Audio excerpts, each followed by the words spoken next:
Noelle is 20 now. I remember, so the show has been 12 seasons. 12 she was seasons. a baby when we first met her. This is our 10th season. And you've shared so much of her life with us, including her relationship with her father.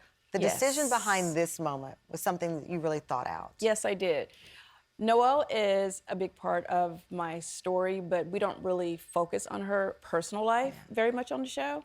I will say that when she came home from college and she told me that she was fluid, I knew that we had to try to protect her in her choice. And for us, you know, being a reality star and living in the world that we live in with camera phones and, you know, people filming you and all that stuff, I wanted her to be able to tell her own story. I wanted her to put her own self out there and just, you know, say what she needed to say as opposed to someone outing her. Yeah. You know, when I first started talking about Noelle being fluid to my friends, you know, a lot of them were like, oh, that's just a college thing. Girls go through that, you know. I really didn't know if I should take it seriously at first, but once I knew, you know, that this was really her life and this is what she chose, I knew I just had to support her and protect her. So I wanted her to be able to talk about it. So the platform was a great way to get in front of it and just, you know, put But it also out there. a great way to let her know. It was a great way to let Noelle know and other young people out there that they're not alone. I was saying to you, I was in LA the other day and a friend of mine said, my daughter is fluid. And you've heard from so many other parents who say the same thing. Absolutely. And when she first told me about it, I was like, fluid? I didn't know what it meant. I was like, so what does that mean? You're fluid? Am I fluid? I don't know. We're all just fluid over here, whatever. But when she, you know, told me, because my concern was when I sent my daughter off to college, I was like, don't come home pregnant, you know, make sure, you know, be careful and, you know, don't be drinking too much and whatever. She's like, well, Mom, you don't have to worry about me getting pregnant. And I was like, oh, thank God you're celibate, honey. That's great. That's great.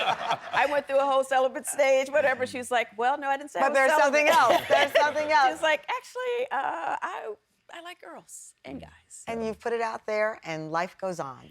It was the best decision we made. And I have to say, you know, she has been completely embraced. She was a nervous wreck about it coming on the show.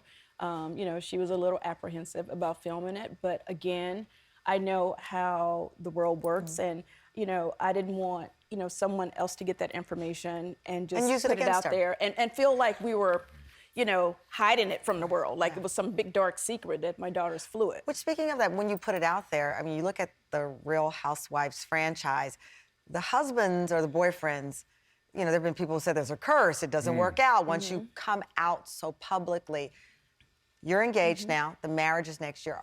Are you doing extra therapy? Are you doing extra work to armor your relationship from the very things you wanted to protect Noelle from, which is haters and people out there?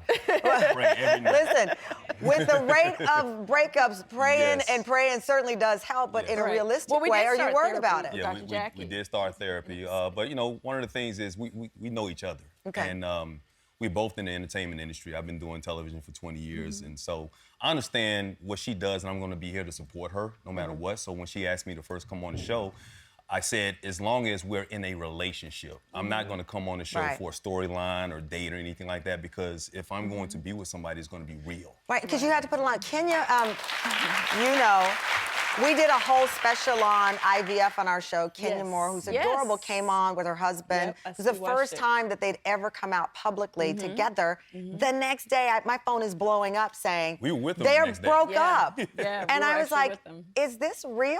I mean, they were just here lovingly, and then the next day, literally, they were announcing that they were over. Is it hard to have these relationships on the reality shows? And is it real? I don't think being on a reality show makes it easier. I think that, you know, the key is you have to really be connected and you have to have a really solid foundation with who you are with, especially if they're going to be a part of your reality TV journey as well. Like, honestly, I can say that in my last marriage, to be, you know, very honest with you, Tamron, whether I was on a show or not, I do not think I would be in that marriage still. So kind of yes and no.